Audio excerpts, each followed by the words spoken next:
Well, they're saying it out loud. Residents would like to bring back, you know, hangings in the town square because they are losing their white majority. And they said that'll set them straight. Put up the picture full mass. California. Mayor Lamar Thorpe is actually furious at some community members who are defending racism in the town. Authorities in the San Francisco Bay Area have now opened an investigation after a social media post called for bringing back, quote, hangings in town square to fix Antioch right up, end quote. Coming just 1 year after city police officers faced intense scrutiny for participating in online chat rooms where racist and homophobic comments were exchanged on a regular basis.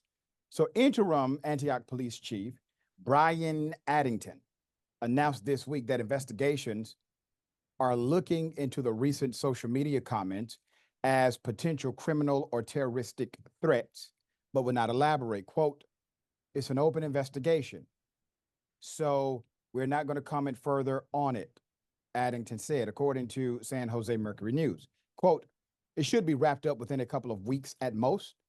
The latest probe comes amid persistent racial tensions in the greater community while Antioch's police force continues to confront issues of bigotry and extremism within its ranks. Now, let's be very clear. A lot of this will actually be covered by freedom of speech. However, while the police chief says we're investigating people, citizens, and maybe police officers, this has been an ongoing issue. This is not new. They had a big blow up because of exposure just last year. Many of those cops are still on the force. So you have a cultural issue inside of the police department, which, by the way, only operates by the permissive will or the mandated will of the government and or the people. But a police officer does not have the same, let's just say, rights to be a cop as they have to be a citizen. If you do things or say things that are egregious, bigoted, racist, sexist, homophobic, you can be fired on the spot as a cop. Your freedom of speech is intact. That doesn't mean you have the right to be a police officer because it is, in fact, a position of public trust. My point is, if the chief wanted to do something about it, the chief could do something about it now. With millions watching and many people benefiting from this program called Indisputable, we just need 1% of the viewers to become a paid member so we can continue to bring this content to you. Now back to the show. There's more. Addington stated that once the investigation is complete, the case will then be referred to the county DA for review to determine whether charges will be filed against any of the individuals found to have violated the law. The post, allegedly from a man claiming to reside in nearby Oakley, was first brought to the city's attention during the August 27th City Council meeting. Resident Nicole Arrington raised the issue, addressing the council and later providing screenshots of the post to officials, including Addington, the police chief. She stated that the remarks were part of a broader pattern of vile, racist, and hateful comments directed at Black members of the council and city staff. Quote, us calling out the truth doesn't make us racist. We are not running around saying we hate people or somebody should be hung. We are not going to start talking about hanging, Arrington said. We are people of love. We don't run around hating, hurting, or talking about hurting people. But if you keep talking about hurting people and making terroristic threats, then it might be a problem. She continued, the latest incident follows the vandalism of one of Mayor Lamar Thorpe's campaign signs, where someone defaced the image by adding a clown wig and nose to his face and removing Hernandez from the name. There's more. Earlier this year, the mayor legally added Hernandez to his surname following a successful petition to the county court as a tribute to the Mexican immigrants who actually raised him. Racial tensions in Antioch, a city of 115,000, have simmered for years, fueled by the doubling of Black population over the past 2 decades, while the white demographic has dwindled to just more than 1/3 of the city's residents. In 2020, Antioch voters made history by electing 3 Black members of the 5-person city council. Now, that's what did it.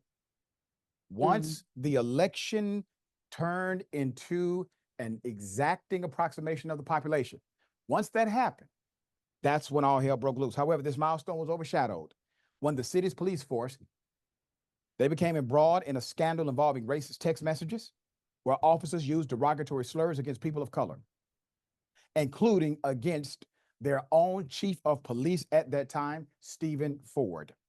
Out of the department's 88 cops, about half were found to have received racist, homophobic, and sexist messages. Following the investigation, 17 of the cops were placed on leave. Some resigned, others remained on the force, but not in public-facing roles. 0 were fired. Among them, 3 officers, faced charges as part of an alleged conspiracy to assault Black residents for sport.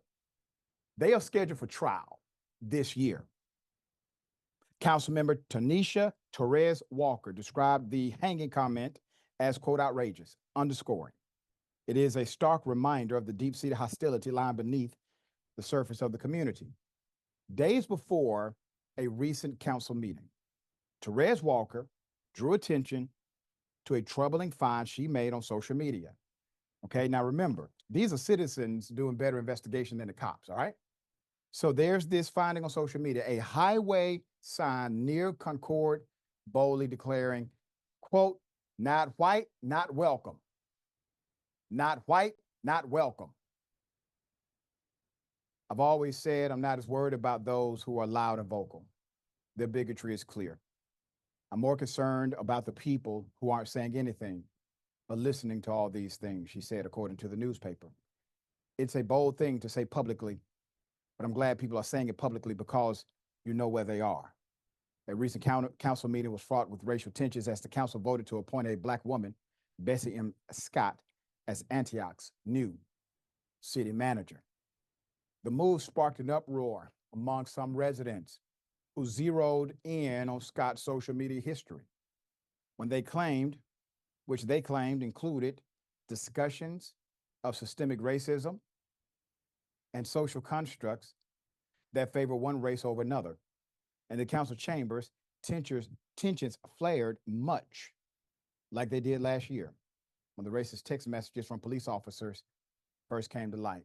Understand the attempt at equivocation. You have the same level of energy coming from many of the residents because the city voted to hire someone who posted about structural racism, who posted about possibly systemic racism, trying to find remedies, trying to find solutions. You may not agree with all of them, but at least she's making an attempt to combat the actual racism that exists. But they find that to be just as racist as the racist public servants who get paid taxpayer money in order to protect and serve being engaged in actual racism inside of their city. There's more. At one point during the meeting, during that uproar, Mayor Hernandez Thorpe found himself the target of a disturbing threat within the text. An officer had suggested he would offer a prime rib dinner to anyone who shot the mayor with a sponge bullet, referring to the non-lethal rounds officers sometimes use during raids. At the time, Atlanta Black Star reported that Thorpe called for a special meeting to discuss the text messages, but the talks ended abruptly with yelling and finger pointing. What's the irony here? I'll give you an example. When I was a kid, when I was young, I worked at Chick-fil-A. Okay. It's an honorable job. It's a hard job. It's a difficult job, but it's an honest job. They had standards there. Okay. If I would have said that about my superior, I would have been fired. Why? Because they had protocol. They had rules. We had expectation to be professional.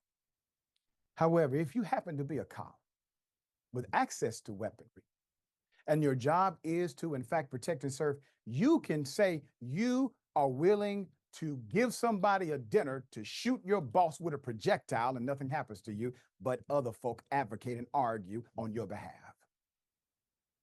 At one point during the meeting, Hernandez Thorpe snapped at one of his constituents, saying he was disgusted by the racial disharmony that remained pervasive throughout the city. Quote, I am sick and tired of being attacked by these people in this community, apologizing for the racism going on in this community. Hernandez Thorpe steamed, adding, you're the problem. You're the problem. At one point, the mayor seemed to challenge the man to step outside for a fist fight, saying, you want to go outside? Let's go.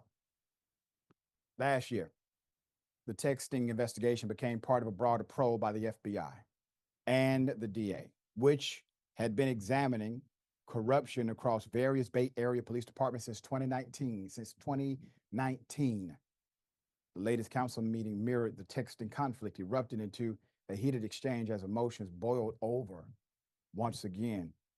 At the August 27th meeting, as the debate over Scott's hiring grew increasingly heated, Antioch resident Erica Ralston, who is Black, experienced a chilling moment that left her hair standing on end. From behind her, she said a woman's voice cut through the din with a searing accusation. Quote, you guys are the problem. You guys are racist, the stranger's voice nagged. I turned around and said, no, Ralston recounted. When I turned back, I heard her call me a racist B word. From there, Ralston said the woman had the audacity to ask if she wanted to take the matters outside. Ralston recounted that she didn't follow the woman out the door, heeding her mother, Leslie Mae, who had snatched her arm and cautioned that she could go to jail. This is that powder keg dynamic about to explode if something does not dramatically change. The mayor obviously all the way to capacity here. The people of the community all the way fed up. The whites in the community, the ones that are bigoted, feel as if something has been taken away from them because they no longer have whites in the majority of executive leadership. When that happened, when that vote took place, all of a sudden things changed. But I thought this was a democracy. Mhm. I thought they respected Constitution, rule of law and order, right? Not when they feel threatened, not when they feel as if their power to do as they please and get away with it evaporates. This is a hell of a thing, from the police to the citizens to the perpetrators. It seems as if there's this cultural dynamic where they simply don't want to let go of the bigotry and racism inside of their ranks. Yeah, this is a fascinating story. And Antioch, just as a city to study, I encourage everyone to watch United Shades of America with Kamau Bell. He did a great interview with some of the leaders there. But you're right, it has changed. And now the white population in Antioch, which is openly racist, is trying to, again, like you're saying, fight the actual representation of the Black population by their electing council people and whatnot. The other thing interesting to know is that the majority of people in Antioch are Latino, right? But potentially they don't have the same amount of representation, for various reasons. Maybe they are undocumented, maybe they're unable to vote.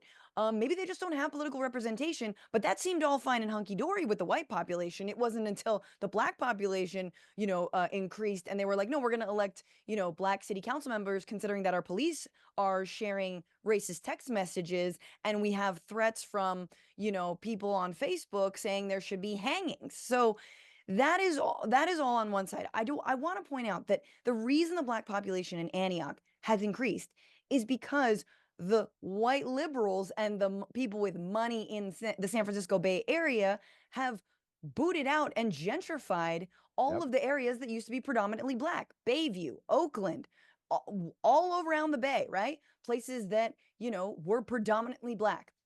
When it became unaffordable, what happens?